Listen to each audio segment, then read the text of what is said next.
구독하기와 좋아하기 항상 저의 큰 힘이 됩니다. 안녕하십니까. 3월 19일 러브펀드의 증시 토크입니다.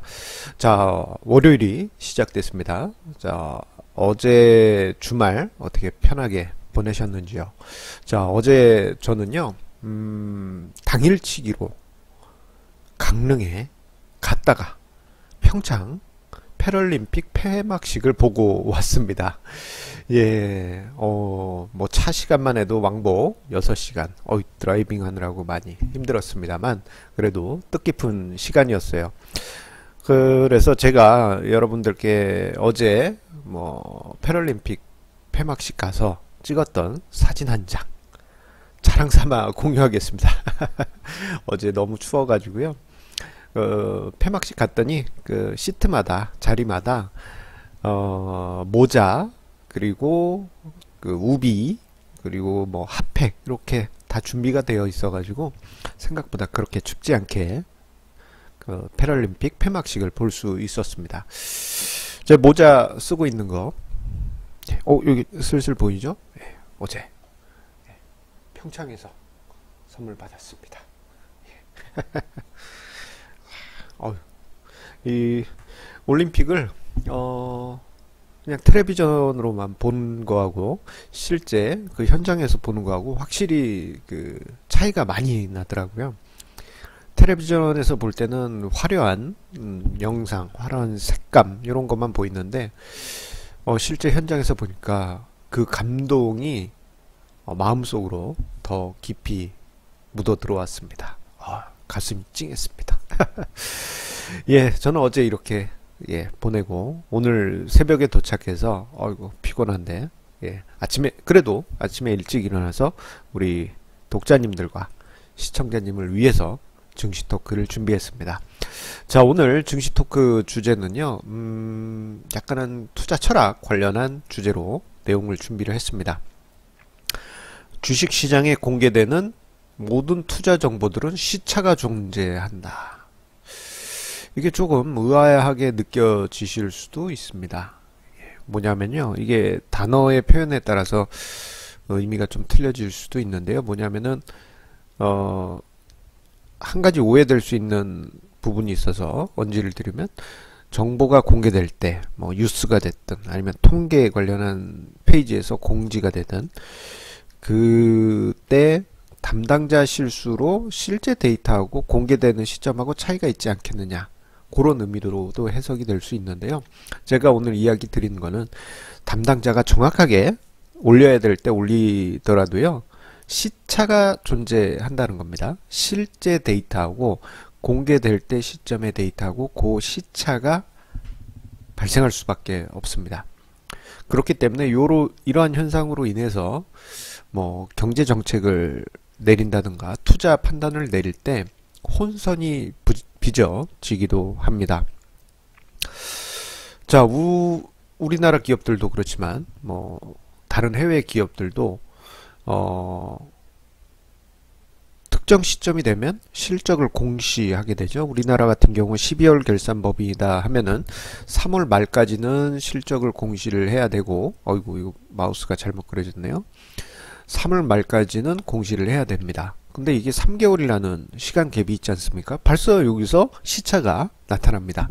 요거를 최소화하기 위해서 그 전에 잠정 실적 보고서를 발표합니다만, 이 또한 한 달 이상의 시차가 존재를 하게 됩니다. 통계 데이터도 마찬가지죠.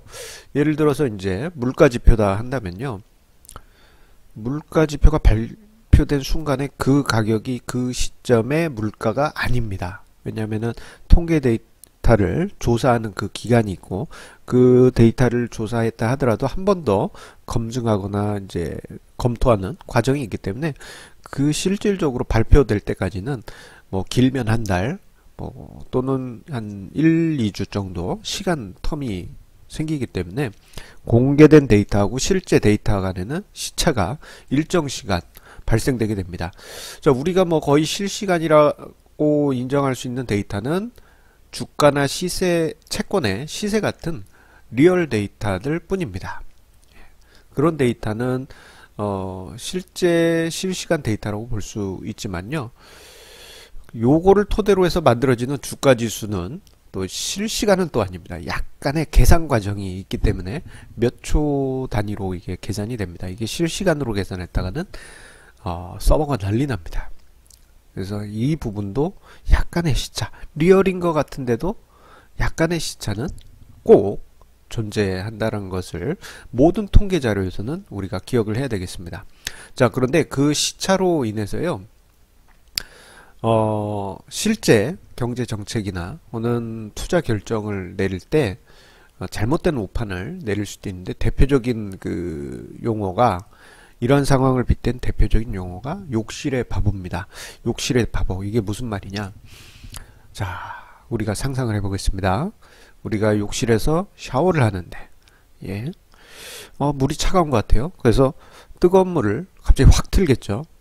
왜 이렇게 물이 차가우면서 뜨거운 물을 확 틀면 왜 이렇게 뜨거운 물이 안 나와 하지만, 조금 있으면은 너무 뜨거운 물이 확 나오죠. 그러면 뜨거워하면서 뒤로 물러서고, 왜 이렇게 물이 뜨거워하면서 또 찬물을 확 틀죠. 근데 왜 이렇게 찬물이 이게 이제 온도가 안 맞아 하지만 어느 순간 갑자기 찬물만 훅 나옵니다. 이러한 냉탕 온탕이 반복되는 그러한 상황 속에서 잘못된 판단도 극단적으로 엇갈리는 그런 모습을 욕실의 바보라고 합니다. 경제정책도 마찬가지입니다. 경제정책, 그리고 주요 중앙은행들의 금융정책, 이 모든 게 이런 현상들이 발생해요. 그래서 경기가 상승한다, 뜨겁다 한다면은 이제 찬물을 조금씩 섞어줘 가지고 완급 조절을 해야 되는데, 너무 급하게 상승하는 것 같다. 근데 실제로는 요게 아닐 수 있죠. 시차 때문에. 근데 찬물을 급하게 부으면 실제 데이터에서는 조금 식어가는 과정이었는데 확 식어버릴 수가 있습니다. 그러다 쭉 식어버리면은 너무 식었네 하면서 갑자기 또 불을 떼겠죠. 저금리 정책이나. 그러다가 이게 이제 실제 데이터하고는 괴리가 있기 때문에 실제 데이터에서는 약간씩 회복하고 있었던 거예요. 그 불이 들어오면은 확 또 달궈지겠죠. 이런 게 이제 반복되면 이제 욕실의 바보다라는 그런 표현을 씁니다. 가장 대표적인 사례가 1980년대 후반에서 90년대 초반에 일본에서 있었습니다. 일본이 엔고 현상으로, 그때 당시 이제 플라자 합의라고 해서 미국이 야, 엔화야 너의 가치를 2배 이상 높이거라, 이렇게 협약을 맺었습니다. 그래서 엔고 상황이 벌어지니까 그때 당시 일본 정치권에서 저금리 정책을 써서, 엔고로 가면 수출이 잘 안 될지 모르니까요, 경기 부양을 했는데 이게 일본의 부동산 폭등을 만들었고, 급기야는 80년대 말에 일본의 부동산을 잡기 위해서 금리를 파격적으로 인상을 했습니다. 그 후에 일본은 20년 동안에 잃어버린 20년을 경제적으로 경험하게 됐죠. 이런 것이 대표적인 욕실의 바보 정책이라고 볼 수 있겠습니다. 이게 다 시차, 통계치가 발표될 때까지 실제 데이터하고 시차가 있기 때문입니다. 자, 실제 투자에서는요, 이러한 시차가 실제 공시 되는 시점하고 실제 데이터하고 차이가 있기 때문에 요거를 이제 어떻게 하면 최소화할까 하고 고민하는 것까지는 좋은데, 이것을 악용하는 분들이 있죠. 소위 내부자 거래에 대한 유혹이 바로 그것입니다. 내부자 거래. 우리 회사가 어떤 엄청나게 좋은 그 계약이 며칠 뒤에 발표됩니다. 이걸 노리고, 단기 차익을 노리고 매수해서 공시가 나온 시점에 매도하고, 이게 이제 예전에는요, 사람들 사이에서 자랑 삼아 이야기했던 분들도 많습니다. 하지만 요거는 엄연하게 내부자 거래 정보를 이용한 매매는 불법이죠. 제가 오늘 증시 컬럼에서는 이런 표현을 썼습니다. 옛날 옛적 호랑이가 담배 피던 시절에 죄책감 없이 투자들을 했다. 지금은 다 불법입니다. 심지어는 내부자 정보를 내 친구에게 알려주고, 그 친구가 그걸로 진짜 투자를 했거나, 그것도 불법. 그 친구가 또 다른 친구한테 전해줬다. 근데 그 친구가 투자했다. 그것도 불법. 그 다음 단계도 불법. 그렇습니다. 그래서 이게 이제 효율적 시장을 만들기 위해서 금융당국이 이렇게 제도를 만든 거고요. 이건 전 세계가 마찬가지입니다. 이게 특정 내부자 정보를 알고 투자를 한다면은 그 사람만 수익이 많이 나겠죠. 이런 거는 정보의 불평등이기 때문에 이런 거는 이제 법적으로 제약을 가하고 있습니다. 그렇기 때문에 내부자 정보를 이용한 매매는 법적인 의미에서도 하지 마시라, 그렇게 이야기 드리겠습니다. 자, 그렇다면은 우리가 뭐 일반 개인 투자자가 이런 내부자 정보 없이 어떻게 수익을 냅니까? 이렇게 생각하실 수도 있는데요. 하지만 합법적으로 합리적인 방법으로 기업 실적을 추구하는 방법도 있습니다. 많이 있어요. 과거엔 가치 투자자분들이 기업 탐방을 갔을 때 주담에게 이제 민감한 정보를 직접적으로 요구했던 경우도 왕왕 있었습니다. 하지만 요즘 같은 경우에는 주식 담당자 자체가 내부자 정보에 민감하기 때문에 웬만하면은 공개된 정보 아니면은 얘기를 하지를 않습니다. 자, 그렇다면은 개인 투자자가 직접 분석을 하고 연구를 한다면은 이러한 어떤 그 시차를 줄인 정보를 내가 직접 생산을 할 수가 있겠죠. 그러니까 즉 몇 달 뒤에 나올 재무제표를 미리 추정을 해볼 수가 있습니다. 그 값이 아니지만 그래도 추정을 해볼 수 있어요. 그래서 저 같은 경우에는 뭐 여러 가지 노력을 했었는데 그 중에 이런 것도 해본 적이 있습니다. 제가 투자했던 어떤 모 기업의 경우에는 총 자산의 대부분을 본업 외에 주식에 투자했어요. 상장 주식에 투자했습니다. 이 회사는 이제 다른 본업이 있는데 그 본업은 그냥 캐시카우 역할만 하고 대부분은 주식에 투자를 했었어요. 그러면 이 주식은 주식의 비중이나 뭐 몇 주 가지고 있는지 이런 거는 회사의 사업 보고서나 뭐 수시로 발표되는 뭐 그 회사의 지분 관련한 공시를 보면은 실시간은 아니지만 그래도 얼추 추정을 할 수 있겠죠. 이 회사가 뭐 예를 들어서 어떤 대기업의 주식 몇 주를 가지고 있다. 이런 거 이제 알 수 있지 않습니까? 거기에 곱하기 시세 데이터를 리얼 데이터로 붙여서 곱해줍니다. 그러면은 이 회사가 가진 모 대기업의 주식의 평가 금액이 계산이 되지 않습니까? 이때 요 시세 부분은 증권사 HTS에 DD라는 서비스가 있습니다. 시세를 주가를 리얼로 평평 싸주는 거예요. 그러면은 이 회사의 평가 순 자산 규모를 리얼 타임으로 추정을 할 수가 있습니다.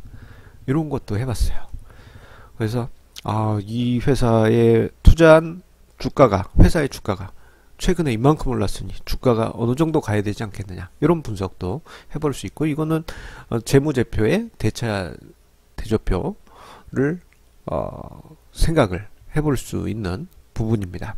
혹은 가치 투자자분들 중에서 많이 사용하는 고전적인 방법 중에 하나는 특정 회사 제품이 잘 팔리는지 그거를 확인하는 거죠. 피터 린치 같은 경우에는 아이들이, 본인의 자식들이 투자한이 아니죠.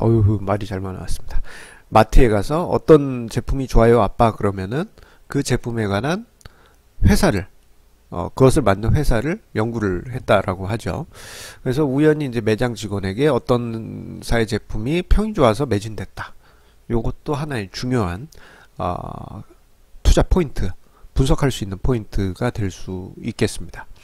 뭐 요즘 같은 경우에는 구글에서 빅데이터를 이용해서 대형 마트에 있는 주차장에 몇 대가 주차되어 있는지 그거를 통계적으로 분석하는 기법도 활용되고 있다라고 합니다.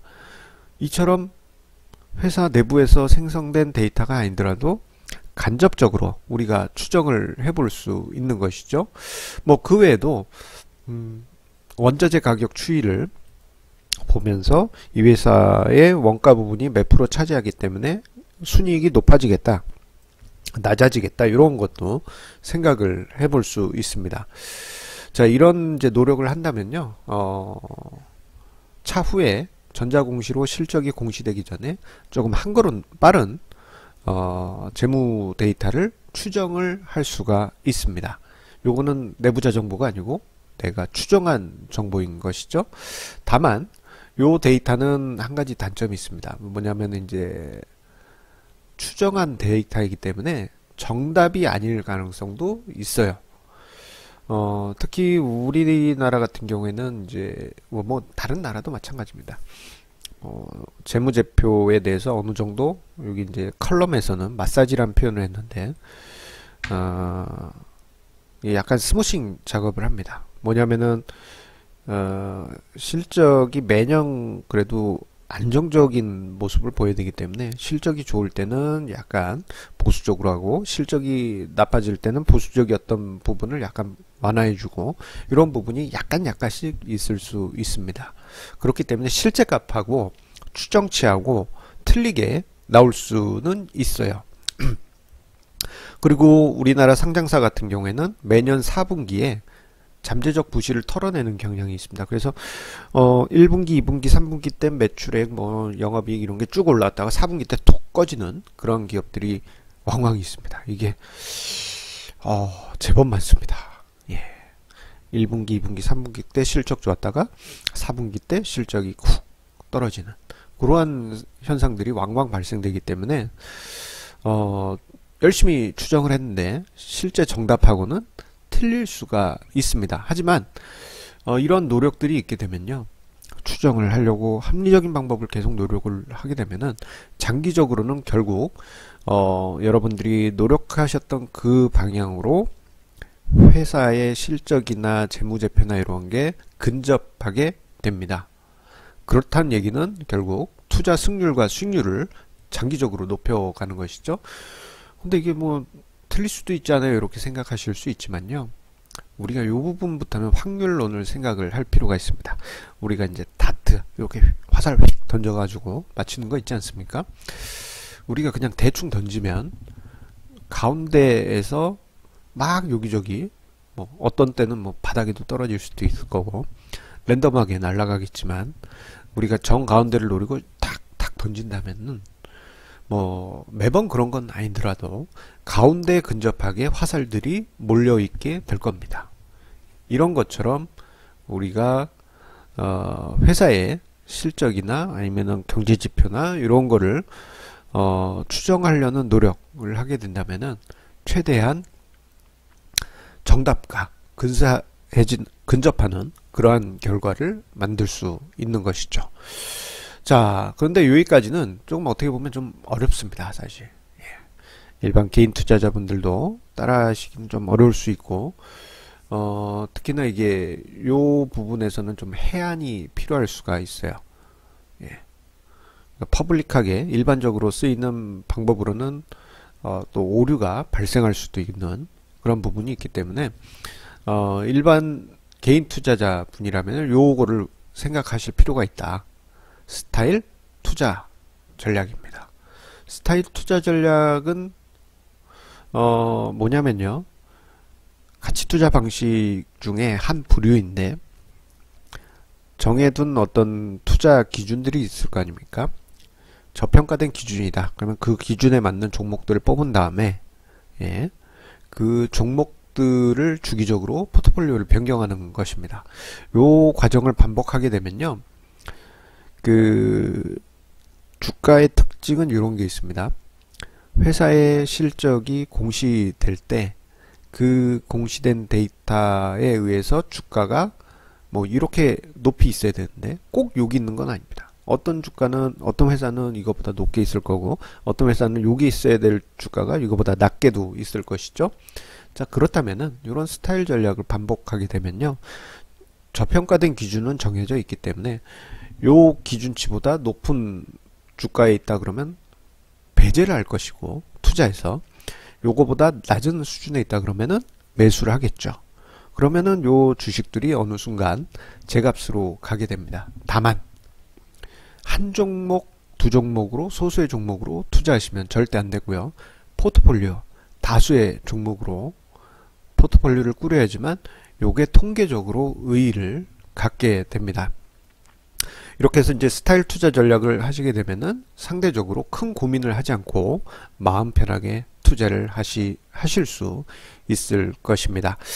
자, 오늘 중시 토크 주제는요, 투자 정보와 시차라는 주제로 칼럼을 쓰고 증시 토크 영상을 남겼습니다. 자, 뭐 장기적으로 마음 편한 투자를 이어가시는데 오늘 저의 칼럼과 영상이 도움되시길 바라겠고요. 그리고 마지막으로 또 한번 자랑하겠습니다. 자, 평창 패럴림픽 폐막식 다녀온 기념입니다. 자랑. 모자로 쓸까요? 모자도 쓰고, 으쌰. 모자 쓰고, 자, 이렇게 인사를 마치도록 하겠습니다. 자, 여러분들의 좋아요, 그리고 구독하기 항상 저희 큰 힘이 됩니다. 그럼 내일 증시 토크에서 다시 만나 뵙겠습니다. 감사합니다.